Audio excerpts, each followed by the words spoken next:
Welcome to Heal Through Humor, the podcast designed for you to learn about yourself and laugh along the way. In each episode, we'll explore the healing power of humor as I sit down with guests to talk about mental health, relationships, self-growth, and the ever-evolving world of social media. I'm your host, Talia. Let's get started. Welcome, everyone, to another episode of Heal Through Humor. Today, we have a very special guest, Dr. Ashley Southard. I have been following you and fangirling for quite some time. Your content is so relatable for all the women that I work with. It's relatable for myself included. And I figured I would reach out and invite you on the podcast. I will let you do your intro, because I imagine you will do it much better than I will. And then we'll just see where the conversation goes. I love it. I'm so glad to be here. Thank you so much for the invitation. And it's so sweet. You've been following the content and hopefully finding it helpful or inspiring or something like that. So I'm really glad that we're sitting down and chatting. And I just hope this is a helpful conversation for a lot of other people who can probably relate to what we're going to be talking about today. So I am a fellow marriage and family therapist as well. I am licensed in the state of Arizona, and I've been practicing for 22 years now. I specialize in treating complex trauma and have a long history of treating people affected by eating disorders as well. But over the last several years, due to my own personal journey and just loving the professional work that I'm doing with clients, have really gotten into working with women who are in love relationships that feel really unfulfilling and really one-sided. And so that has become a new passion project of mine. And it's what I write about on my social media. And it's just something that I'm really excited to help other women understand what the heck is going on in their love relationship. What inspired dedicating, I would say was the word, your social media page to what a lot of women struggle with, honestly. And we chatted a bit before the podcast that the stereotypic type 2 Enneagram, if anybody is a follower of that, if not, just give it a quick Google. The like helper giver woman, heteronormative couple with like the more logical type 5 archetype. And that's what is often portrayed in media, in rom-coms, etc. And Right. That's where a lot of women internalize the narrative. Well, this is the mom is martyr. That's another one too. Yeah. What inspired you to write about that? Because it is something that we see quite often. I've honestly never seen another page that's like speaks to it so well and is fully dedicated to it. So I'm so curious to learn what inspired you. Well, thank you. Yeah. So the language that I use is talking about the over-functioning woman and then her under-functioning partner. And as soon as I say those words, women are like, oh my God, that's me. You know, it's like so many of us. Yeah. So we could just relate to that word over-functioning. It's like, I don't even have to define it. And they're already like, yep, hands up, that's me. So what got me to this place, I mean, I've been doing therapy for a very long time. I'm trained as a couple and family therapist. So I work with a lot of couples.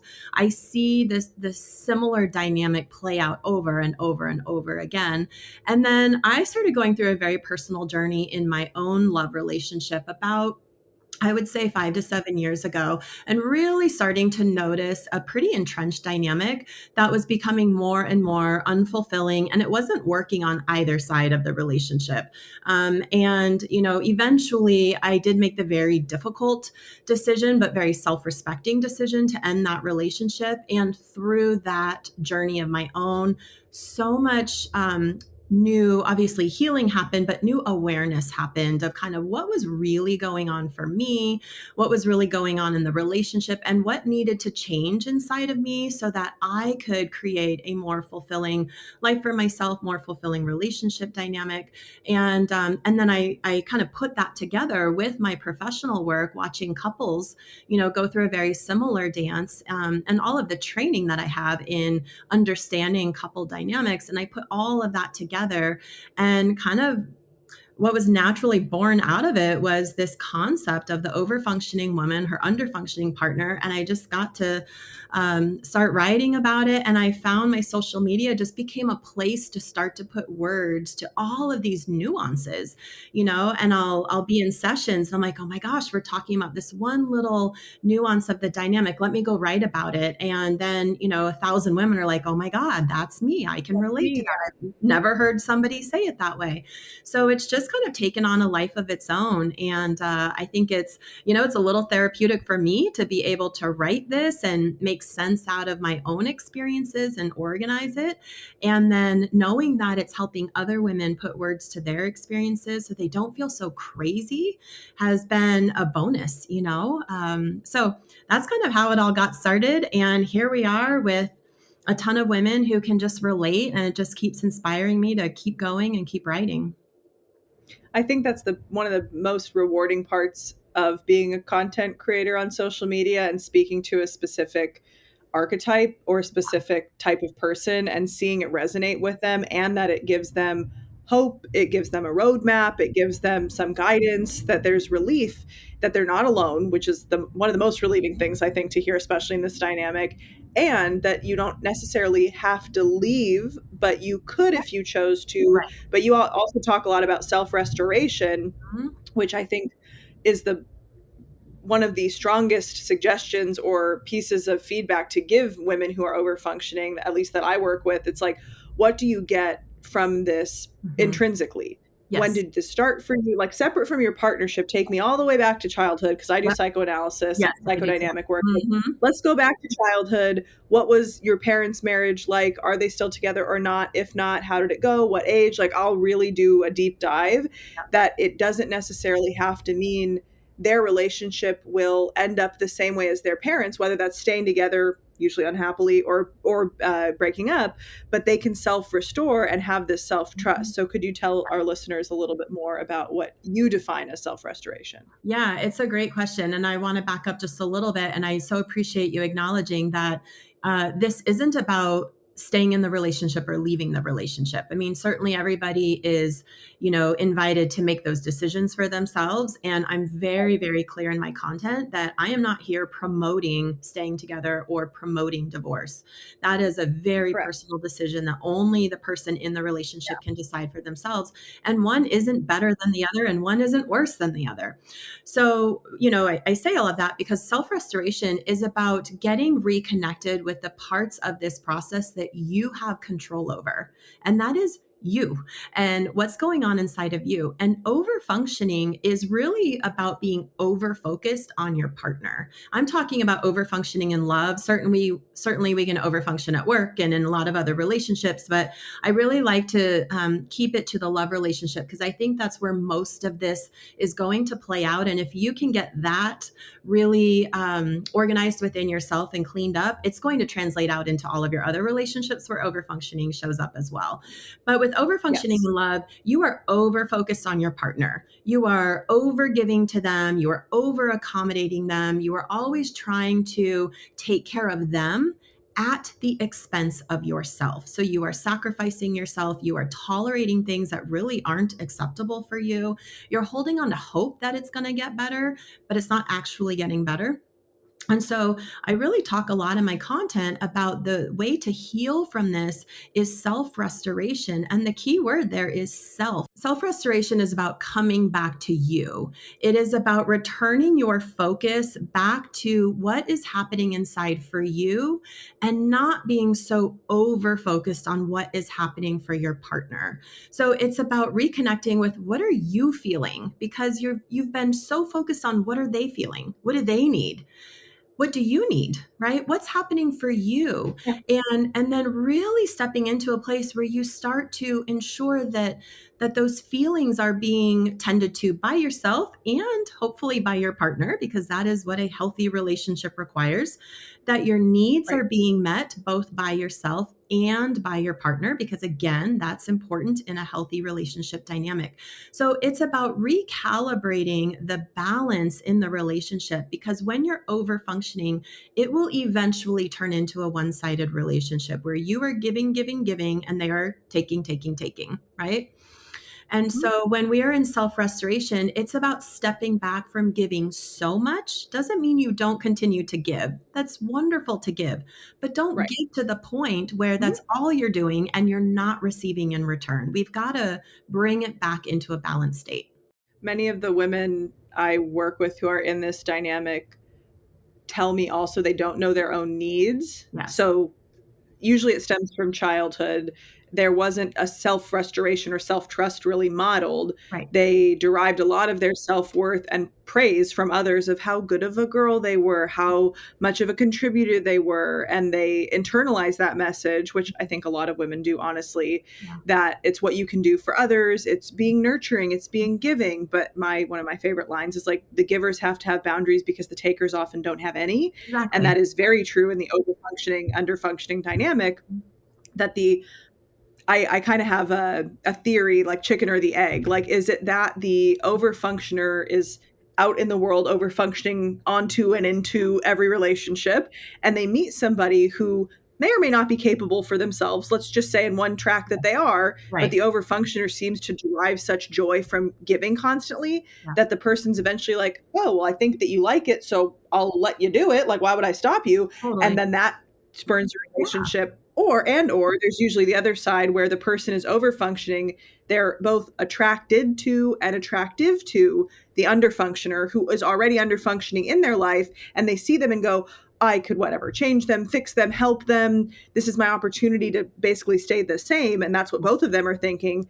And they partner up, and it's only workable, like you're saying, for so long Right. before eventually the person who's giving, usually out of a subconscious model for what they really want done for them but won't ask because again they don't have their needs identified, Yes. is like, I can't take it anymore, I'm done doing everything for you. And sometimes I've worked with couples, they're like, I'm not asking stupid, I literally had no clue. Right. Yeah. Like, that's the first case study. The second one is like, no, don't change, but I benefited so much from you doing everything, like I don't want it to be different. Well, no, duh, you don't want it to be different, it benefits the system, benefits you. Yeah, the Yeah, overfunctioning woman makes it really comfy cozy for her underfunctioning partner to underfunction, right? So yeah, why would they want to change? Yeah, yes, I mean, that's a big part of self-restoration. yeah, I teach this in my foundational master classes. Like, part of your self-restoration is tolerating them being uncomfortable or them being unhappy or them being inconvenienced. And guess what? It's okay. Like, they can figure out how to yeah, work through that. They can figure out how to regulate their emotions and take care of whatever it is that they need to feel better. You don't have to rush in and constantly rescue them from their own feelings. They need to do that for themselves. And the overfunctioning woman has a really hard time with it because a lot of it is like, it's almost like empathy on steroids. It's like so true. painful to watch her partner be uncomfortable. But they're adults. Like, they've got to also learn how to, or if they already know how to do it, make themselves move through that discomfort and figure out what it is that they need. Yeah, identification of needs is like, while they're so busy making the underfunctioner comfy cozy, Yes. it's like uncomfy, not cozy for them to have to identify Exactly. those needs. And it's Right. likely the first time they've ever been asked because so many other relationships have only benefited from their giving. The taker has never thought usually to turn around and ask, oh, what can I do for you? Or they will offer it because they feel like there's some sort of societal transaction, but they won't follow through on it. So it's just a bunch of words and no action, Right. which further proves to the overfunctioner, I guess I have to do it all Me, myself. on And me. in some relationships, they can't survive the restoration, Right. meaning that the system that they're in only functions when there's overfunctioning, That's underfunctioning. right. Some relationships can have that breaking point and like the dust settles and they can grow and be different versions of themselves, but Right. that requires the underfunctioner functioning and the overfunctioner reining it way in and learning to be in like an equitable eye-to-eye relationship, which Yeah. is a lot of the work I do with couples, because usually they're not on the same level, because true intimacy is terrifying, Yeah, honestly, for them. absolutely. Yeah, the overfunctioning Yeah, woman needs to learn how to step back. Part of what I teach yes, is like, she's got to be, she does need to be more self-focused. And that's really cringy to the overfunctioning woman. The first question I yeah, get and the first protest I get is, but isn't that selfish? Like, no, it's not selfish to focus on yourself. You're not doing it at the exclusion of others. You're not doing it in a rude way. But if you don't take care of you, who's going to? Right? I mean, as adults, we are all responsible for ourselves. Yes, true, our relationship can certainly take care of us, but we have to do it first. And then the yes, relationship can be the secondary source of care. So we Mhm. do have to return the focus to ourselves. And does that feel selfish? Yes. When you're coming out of overfunctioning, you've been living in the world of selflessness. So any focus on yourself is going to feel grossly uncomfortable. And to your point, Talia, that goes way back to, probably earlier life Yes. experiences where you got a lot of praise and a lot of accolades and attention for being selfless, right? And thinking about everybody else. So it is a muscle that has to be stretched and flexed and so that you can get comfortable with prioritizing yourself and knowing when do you want to put yourself first and when do you want to temporarily put someone else first, because it's not going to take away from you too much or create resentment. So the overfunctioning woman has to return more to herself. And then what I say is the underfunctioning partner kind of needs to do the opposite. They need to learn how to consider others more because they're a little too far on the selfish scale typically, or at Yes. least that's how they present, right? They may Yeah, not true. actually be inherently selfish, but they may present that way. And so they've got to learn how to be more empathic, more considerate, more inclusive of others, including their partner, while she needs to learn Right. how to be more self focused. And that's part of the balancing act. What it bumps up against typically, and you'll appreciate this with your psychoanalytic background, is if you're going to focus more on yourself and allow them to take care of you in more ways, you've got to be in a place where you can receive that. And that's the second part that's really cringy for the overfunctioning woman. She has a really hard time Yes. letting others give to her, do for her, take care of her. She feels guilty. She feels bad. She doesn't want to put them out. She doesn't want to be the center of attention. But there's really no other Mhm. way to self restore and bring balance into your life and into your relationship if you don't allow others to give to you just as generously as you give to them, right? Yeah, that receiving muscle is often like atrophied almost Completely. completely in people who women especially who overfunction, and to learn they're like, I have I Yeah. have to they have to give to me. I don't want to do that. Like I'd rather just give. I'm just going to give. Oh, I yeah. read the book The Giving Tree. That's my to-do list. I personally can't stand that book because it's like a codependency 101 step by step in my opinion. I don't like that book. Somebody rewrote it years later. That's like a much less terrible ending. And it was like after the first chapter, and the tree was like, F that, and then left, like whatever the ending was that was Right. much healthier. I But back it up.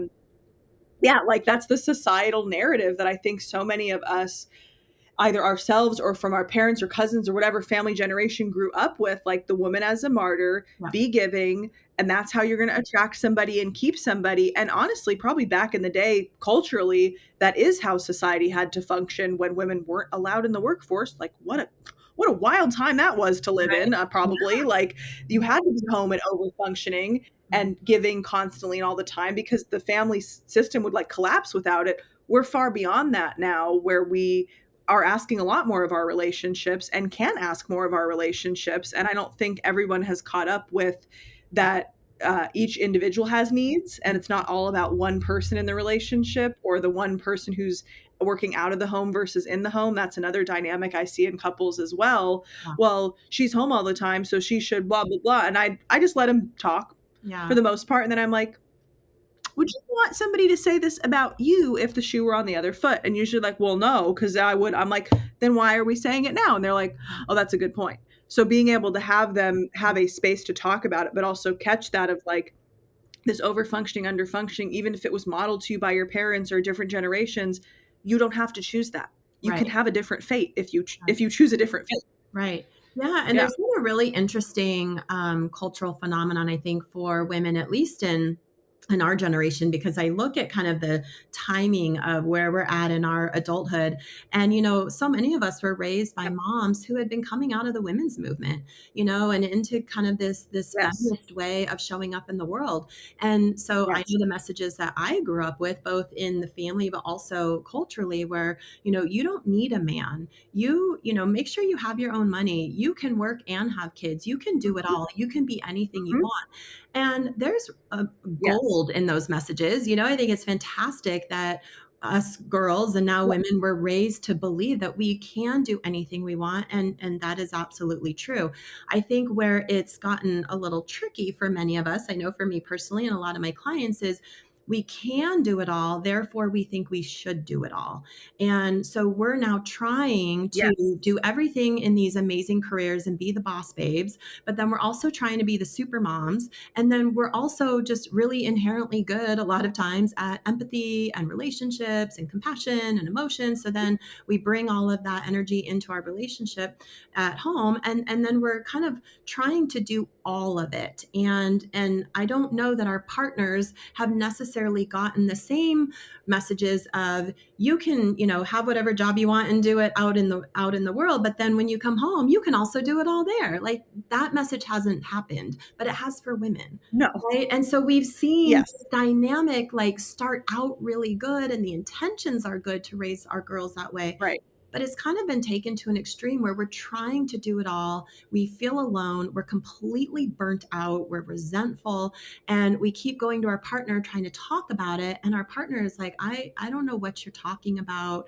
Or, like you said, it could be maybe they don't understand, and they're willing to understand. And so the dynamic can be recalibrated. Unfortunately, Mm-hmm. a lot of times what I hear is a lot of dismissal and a lot of rejection, even Yeah. gaslighting, leaving the woman to feel like she's crazy for what she's asking for. Like, she's asking for equality and, equal participation in the relationship. And her partner is like, you're loony. The bare minimum. Yeah. Yeah. Like, yeah, the bar is in Yeah. hell. Like, and the guys are like, it's too much. Don't think of that. Yeah. Right. And so unfortunately, the over-functioning thought process is, okay, I'll just do more. I will just love them more. I Yes. will give them more space. I will give them more compassion. I will give them more passes because I understand their childhood trauma, because I've read all the books. I know why they are the way they are, and Oh, yeah. I'll keep at it. And eventually this will get better. And then guess what? She's given more, and her partner is giving more dismissiveness, more rejection. And that's her loop that she's caught in. More will make it better, and more doesn't make it better. More burns her out. And that's typically, as you know, when the couple show up in our office, right? And they're like, oh my gosh, we're like at the end of our rope, and she's done. And now, time for an ad break. Hey there, listeners. We're interrupting your favorite podcast to bring you a special message from our friends over at Therapy Swag. Are you tired of the same old boring wardrobe? Ready to add a dash of sass and style into your closet while repping mental health? Look no further than Therapy Swag, your go-to online store for snarky shirts and mugs. Their products make awesome gifts for friends, family, or anyone in need of a little pick-me-up.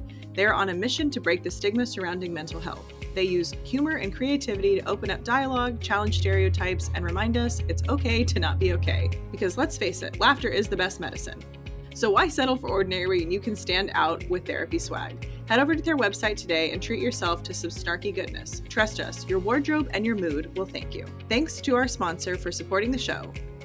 Now back to your regularly scheduled programming.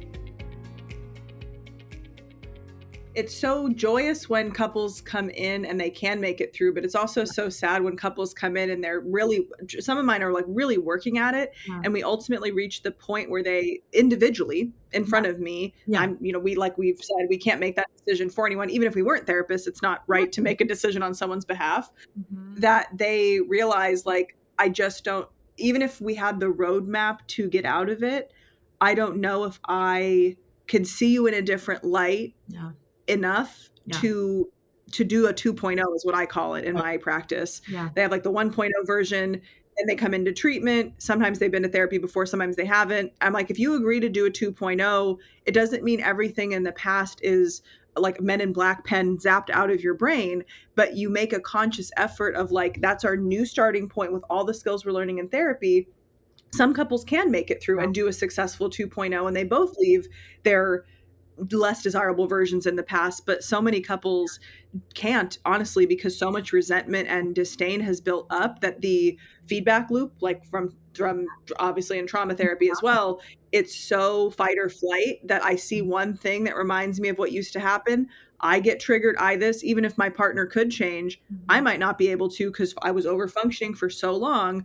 I can't get out of that feedback loop that you're going to let me down. You're not going to function. You're not going to this. I'm going to go in and rescue. Like sometimes the person who comes in for the overfunctioning just can't switch out of it because it's been so ingrained for so long too. Yeah. And I know we have a phrase in our field, death by a thousand cuts. And I think that that's oftentimes how we Yes. can describe kind of where the overfunctioning woman gets to, where she does maybe make the decision to end the relationship. And it's not, yes, there probably have been some big, traumatic interactions over the years. But for the most part, a lot of the pain happens in these micro moments where she's needing her partner. She's feeling alone. She's not feeling seen. She's not feeling heard. She's not feeling cherished. She's trying to tell them in the ways that she knows how. Sometimes she's crying. Sometimes she's begging. Sometimes she's screaming. Sometimes she's retreating into silence. She's trying all of the things that she knows how to do to get their attention, and nothing is working. And it's a slow burn for most women. This doesn't happen in 6 months or 2 years.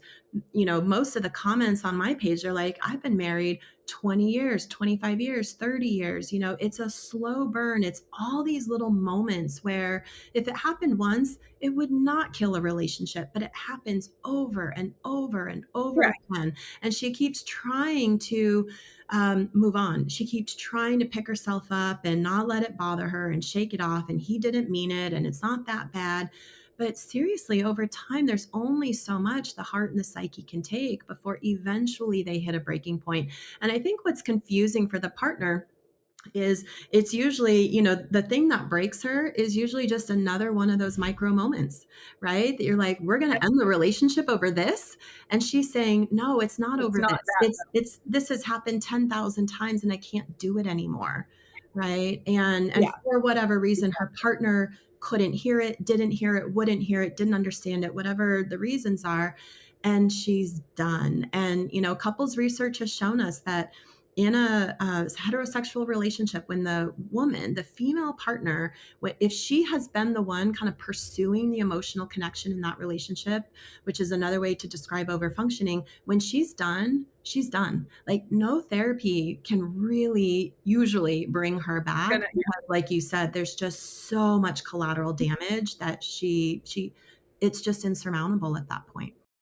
Yeah, it would be like in some ways when I've worked with individuals who have gone through this, and they, like, I call it bringing their relationship in through story, that they're Mm-hmm. not actually a couple sitting in front of me, but it's the individual like, recounting stories from their couple relationship, that there's too much that's not been done, and there's also too much that's been done in the direction they didn't want, the underfunctioning, the disappointment, that they have reached a I would say maybe it's like the opposite of the self-restoration, like a self-resignation, that Wow. they don't want to do it anymore. They know how to. They have all the books, they have all the podcasts. It's not a lack of knowledge, it's a lack of desire due to the fact that they've been trying truly for sometimes multiple decades in a row. Yeah. And I honestly firmly believe if a relationship only changes when the one person threatens to leave or actually starts to make moves to leave, Yeah.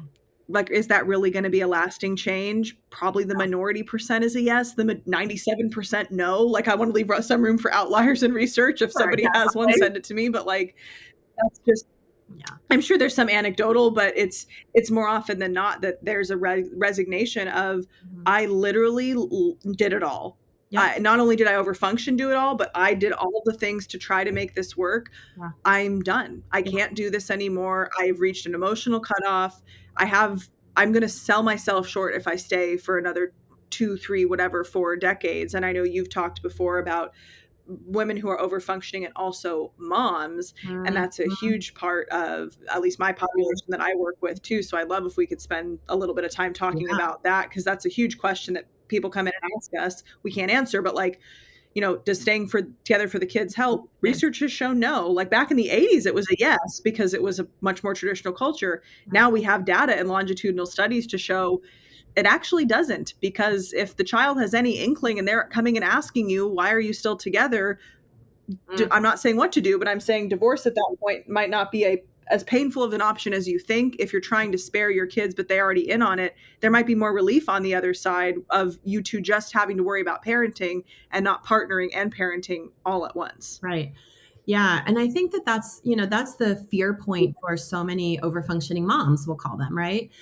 Because at least if you're under one roof, there's this sense of like, okay, I can come in and be the buffer, right? So when my underfunctioning partner is also underfunctioning in their parenting, which is typically the case, they're not usually underfunctioning in love, but then showing up really well in parenthood, typically. So they're usually underfunctioning Yeah, at parenthood true. as well. And so the fear for the overfunctioning mom is, okay, great. Dr. Ashley, I get a divorce and now I am restoring myself. But what about my kids who are now spending half their time with their underfunctioning parent and I'm not there to buffer it, right? That is a real concern. So I just did a masterclass on this. And part of what I taught is, you've got to factor in kind of your children's ages and development, certainly. It's going to be unique for every family. But what we're here to do as parents, when we can buffer them from pain, we want to a certain degree. But a lot of what we're Mhm. here to do for our kids is teach them how to go through hard life experiences. And one of the things we might have to teach our kids if we are moving through divorce and post divorce is how can they take care of themselves? How can they use their voice? How can they advocate for themselves with their underfunctioning parent, right? Because that is a life skill that they are going to need to have for the rest of their life, because guaranteed this won't be the last underfunctioning person that they have to deal with. So, certainly I always encourage moms, like, only if and when is the right time to make that True. decision. But if you do make True. that decision, what you've now got to anchor into is that your goal isn't to always shield your kids from the hard stuff, but to teach them how to go through it. And when they're younger, we have certain things that we can teach them. When they're older, we have certain things that we can teach them.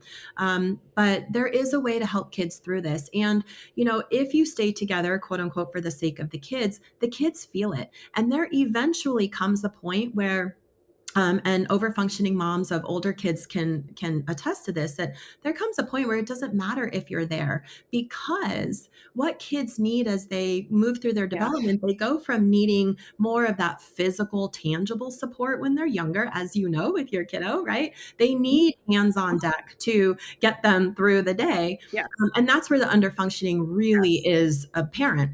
But as kids get older, their needs shift and they need you to do less for them and they need you to be there emotionally for them, right? So my daughter's a little older Yes. now and she Yes. doesn't need me to do so much for her. In fact, she would love for me to back off and, give her a lot more room. But what she needs is that emotional support, that emotional functioning. And you know what? I can do that whether she is in the same house with me or whether she is somewhere else. Right. I can provide that emotional functioning for her wherever she is. And so I really want to empower moms to see that and to see that they still can, quote unquote, shield their kids, but shielding is going to look different as your kids get older. Very true. And I think the level of involvement and type of involvement, to your point, as they are moving through different developmental stages, they can benefit from having skills taught of how to navigate the dynamic rather than watch you try to walk on a tightrope the rest of your relationship. Because, as you and I know as therapists, what template do kids use Yeah, when they grow up for adulthood and romantic what they relationships? have at home. Really, 90% of it is what they had at home. Yep. And repetition compulsion is a real thing. So even if consciously you say, well, I didn't like my mom and dad's dynamic, I want different. If you don't know what different looks like, you are going to inadvertently recreate your parents' marriage within your relationships as a way to master it and finally relieve yourself of that pain that started in childhood. Exactly. So it's not to say that the separation or divorce will rescue a child from repetition compulsion. That's not what I'm trying to Right. claim. It's more so likely the less time, if the person's totally unwilling to change, couples therapy isn't working, like if you've really both tried it all and Yep. you either arrive at we're not meant to be, or they've told you indirectly like I'm not even going to try, Yeah. then if you do make the decision to separate and to co-parent instead, being there for your child as they become an adult or a teenager and adult is going to look different. But you also have more of yourself to give if you're not constantly being drained of managing the underfunctioning partner and then trying to be there for your kid. Because sometimes it comes out, even when we're sleep deprived, even if we had a great partner we're sleep deprived, it comes out sideways Right. that it's like hey, I really need your help. And if you have somebody helping or just being there, and even the fact that we have to call it help, like, Right, we're right. both in this together. Why do I have to ask for help? Like, the audacity, like, your child will see that. And if you would like to model for your child what that like self-worth and strength and confidence really is, sometimes that is the decision to only have the co-parenting relationship, and sometimes it is the decision of, let's give it a try, see if we can change things up, because again, some couples really can change, Absolutely. but Yeah. that takes two people Two with people. That's insight being aware and wanting to be committed to look at and work with the skills right. that we can teach them, but not everybody puts to work what they learn in couples therapy. That's right. And part of self restoration is being in integrity with yourself. And so, what that means is you are connected with your Yes. values, you are operating from your values, and your words and your actions match. So, if you are trying to teach your children to listen to themselves and use their voice and be respected and don't let people mistreat you and all of the things that all of us want to teach our kids, well, guess what? We need to be modeling that for them. And I am by no means saying that divorce is how we model that for our children. So I want to make that very clear. But if No. you are in a relationship dynamic, and like you said, Talia, things aren't changing, for whatever reason, like it is not getting Yeah. better, then at some point you do have to look in the mirror and say, am I in integrity here? I'm teaching my kids all of these things, but am I living those things that I'm teaching my kids? Because truly, truly, truly, we can teach our kids all we want, but if we're not walking it, if we're not modeling it for them, if we're not showing them how to fully embody it, like you said, then they're not going to be able to recreate that in adulthood, or not as likely, I should say. Right. So I think as Right. parents, we want to make sure that we are modeling for them. And I often invite my clients to ask themselves, like, would I want this relationship for my child? If my child were in this relationship and feeling the way I'm feeling, how would that be for me? And if the answer is like, oh my gosh, I would never want my child to suffer like this or struggle like this, it's like, well, we gotta be really honest. And that's hard to do. It takes a lot of courage to really hear your inner truth. But that is what we've got to teach our kids. And the best way to teach them is to be the best role model for how to listen to our inner truth, be brave, make courageous decisions in our life, sometimes go through hard things, and also show our kids like we can get through hard things, right? Mhm. Mhm. And there's so many more families, I think now, at least that I've seen, who are taking the Mhm. brave step of healing, whether that's again Mhm. staying together, or healing can also Right. look like not staying together and being even more healed, being able to be separated. Mhm. That when you're interacting with their parent, because I always teach this to my students, but like kids will only ever see the two of you as the parent role. They Right. don't also see you as partner role. Yeah. The partner sees them as a parent also, but the partnership is what got them usually started in the parenthood role Right. too. There's a double effect. And so what also can be prevented, if indeed it's like, I'm done, I can't do this anymore, and I don't think I could be kind to this person in front of my kids, you prevent triangulating your child, or you go to them and you're like, your dad blah blah blah. And I always interrupt family Yes. therapy. I said, that's actually untrue. That's not their dad that did that, it's your Right. husband. And you'd realize how inappropriate it is to say that if you Yeah. sat down with your 4-year-old and you're like, my husband did this. They're like, well, that's not what I meant. I said, I understand that, but Right. now that you know, I don't want to hear that again, because they can't hear that again, because it's really not going to do them well if they're still in my office in 20 years. Like, I'll try to make it, lighthearted when they get it. But Right. there's a level that you have to keep separate. Like, what is my partnership stuff to deal with? What is my parent stuff to deal with? And can I be excellent at both? And in what form, whether I'm together or separated, can I be that excellent? And that's how I work with my Absolutely. clients to help them Yep. make those decisions, because we can't make it for them. We can only guide them by those, what would you think if your child brought someone home like this, or they came to you and asked for advice? Like, those are really good existential and insight-based questions that help them make a decision. Yeah, absolutely. And in the Overfunctioning Mom Masterclass that I just did a couple of weeks ago, I talked a lot about children have a right to maybe be momentarily disappointed by their underfunctioning parents' behavior, and they have a right to love that parent. And so if you want to come in and try to support Yes. them, through this hard experience, you have to hold a really kind, respectful, loving space for them to love their parent while they're disappointed with that parent, right? We can't go in there and bash their parent or say negative things about them because, like you said, it's Correct. still their Correct. their mom or their dad that you're talking about, and they love them and they don't see them as you see them as the partner. They're just seeing them as a parent. And so, yeah, so it's complicated with our kids, but we have a lot of things that we've got to help them through, help them make sense out of. And the best way we can do that is continue to make sense out of it within ourselves. So kind of back to the original message, if you are over functioning and so focused on your partner all the time and trying to predict what's going to upset them or what do they need or what's going to make them happy, then you are disconnected from what's going on inside of you. And if you're not connected with what's going on Yes. inside of you, it's going to be really hard to then hold that space of integrity for your children. The greatest job anyone could ever have is to be a parent, and how much I'm not saying in like a power and control way, but like how much power and how much of a gift Yeah. truly that position is in, that they from a birth, from even in utero, look to us for literally everything, and Everything. to be able to model for them what can the world be like for you, who do you want to be, and support them in becoming that person. That is, I think, the true joy, and can be more of the focus rather than, oh, their dad doesn't blah blah blah. It's like, Exactly. focus on the kid Yeah. and what can they be and who can they become and what skills do you wish you had at that age. Like, if you want to go back in your own childhood in some way in parenting, we all do, at least do it in a beneficial way rather than like a negative projection. Yeah. Exactly, exactly. And a big piece for Yes. Yeah. breaking out of the overfunctioning, like kind of breaking the generational patterns, is really, letting your children have some selfishness. I know that sounds a little weird to say it that way, but we don't want to raise another generation of parent pleasers because they become people pleasers and partner pleasers, Yes. right? People So, pleasers. do we want these kids who never think about anybody and who are totally selfish? No, of course not. We're always teaching our children how to think of others.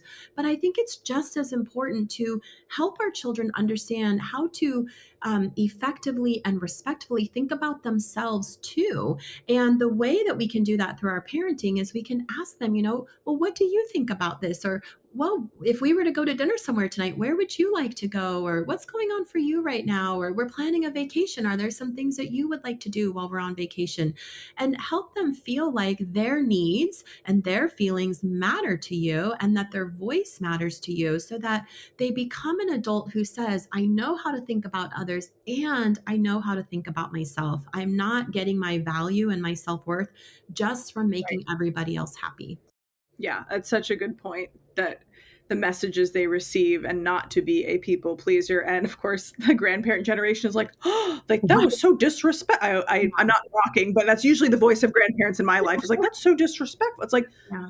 is it though? Or does it just make you a little uncomfy that they have the voice you wish you had had growing up and you didn't? And now you see them having it and they're 3 and it's weird and you can't be envious of a 3-year-old, but you kind of are. And they're just like, yeah, I guess it's more so that, like, deep Well, down, yeah, it's what we were never allowed to do. Yeah, exactly. Yeah. I'm going to be uncomfortable if I was never allowed to do that. And here's this little kid using boundaries and saying no and like rightful things that everybody should have been taught from decades ago, but we just never were. It's really cool to watch. yeah, I Yeah. mean, I know my grandparents' generation, they were very clear with me. They're like, children are to be seen and not heard. That was kind of the culture that they Exactly. were raised in. And so, yeah, I think the parenting culture nowadays is so radically different from that. There is a lot more respect for children and for their voices. And so, again, as we do our own self restoration, which is about balance, because over functioning is one sided, it's lopsided, it's, you're doing too much and they're doing too little. So when you're creating self restoration within yourself, you're coming back into balance. You're coming back into a balance of giving and receiving, a balance of thinking about them and thinking about you. And then I think that naturally will get modeled and folded into your parenting so that hopefully then, your own kids are growing up with that sense of internal balance where they can think about themselves and take care of themselves and think about others and take care of others. Yeah, but not, yeah, not at the cost of them, their own self. I always say that having a compromise or having a sacrifice are going to be necessary parts of friendship and relationship. Mhm. No one person ideally gets all of what they want all the time, Right. so long as it's not sacrificing and compromising yourself, like as a whole person. Like, I'll just make my, like the giving tree, let me just make myself a stump, Yep. and then I'm wondering why I'm feeling so resentful. It's like, well, we probably should have stopped at like the leaves. Yeah. Like, still be a fruitful tree. You can give, but you have to have boundaries on the giving. And that's Yeah. such a good point to be able to model that for children too. Yeah, and I think the trap for the overfunctioning woman, like I was saying before, is yeah, it's like we should stop at the leaves, but when we have so much more to give, we keep thinking, well, if I just give a little bit more, they'll get it. They'll Yep. see what sacrifice I'm making. They'll see how much I'm compromising. They'll appreciate all that I'm doing and they'll reciprocate, right? So we give a little bit more because we have it, and we kind of delude ourselves into thinking that our partner is going to have some big revelation and realize that we are making all these big sacrifices. But guess what? They don't. They don't realize that. And so then you give away your leaves, and then you're giving away this, this, and this until you're down to a stump. And you're like, I can't believe you've never noticed all that I've given you. And your partner's like, yeah, I haven't. I haven't noticed it. So yes, we've got to stop early. Unfortunately, I don't think a lot of women realize how much they've given away until they feel, kind of like that stump in the tree where they've got nothing left. They're Yeah. resentful, they're depleted, and they're done. So, part of my hope Mhm. in my content is that I can help women realize this before they're down to that stump level, if you will, within themselves. Yes. Yes. And speaking of your content, where can people find you? Where can they access your master classes? Let's give the people what they want. Okay, so I'm primarily on Instagram. So my handle is at Dr. Ashley Southard. And I've done 2 master classes. And so the replays are available. People can purchase those. They're really helpful. One is the foundational master class, where I just go into all the nuts and bolts of overfunctioning. What is it? How does it play out in your relationship dynamic? Which is really, really helpful, because if you don't understand it, you can feel crazy. I mean, you just feel like, how did we get here? I've just been showering them with Mhm. love. I don't understand like how we're in such a terrible dynamic. And then I start to teach about self-restoration, and I actually walk through the 7-step process to go from overfunctioning to self-restoration. And even within that, kind of, what are the fears associated with each step? What are the challenges associated with each step? And what are the skills to effectively move through each step? So it's very helpful in starting to get a sense of how you can heal yourself. And so that masterclass is available. And then I did one for the overfunctioning mom and talked a lot about these really tricky dynamics of what do you do when your partner is underfunctioning in parenthood? And, how do you step back from doing so much for your partner, but not letting your kids fall through the cracks, if you will? So both of those replays are available. People can access those. I'll be doing more stuff this year, so stay tuned. But in the meantime, I just have a blast putting posts up and helping women hopefully make sense out of the nonsense. That's a great motto. If you haven't coined that already, definitely put that in your bio. I think that is truly how it felt when I landed on your page. I was like, oh, because I always call it like being a do it all versus a be it all, or like a Uh-huh. have it all. Uh-huh.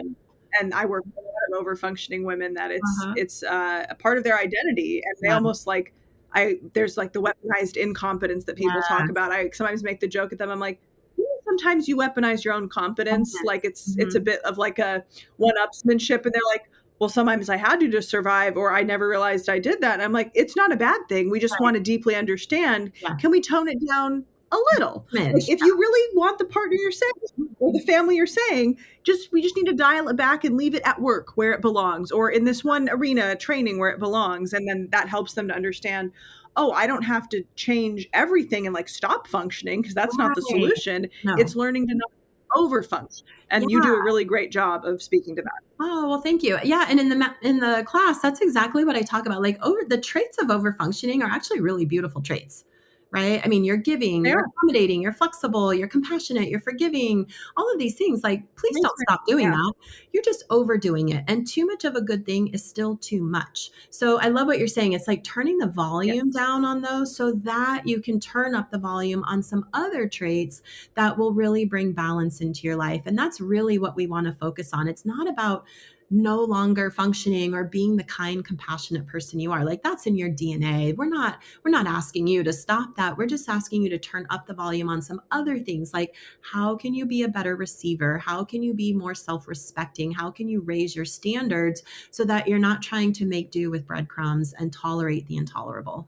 Yes. What wonderful ending pieces of very sagacious advice. And I want to Oh, say thank you again for taking the time to join me today. I've been really looking forward to this. I'm glad we finally picked a day that worked. yes. Thank you so much. It was a great time chatting.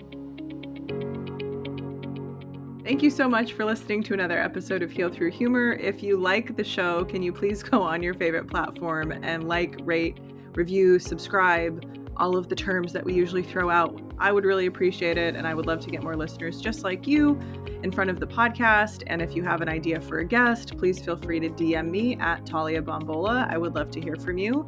Until then, I will see you on the next episode. Take care.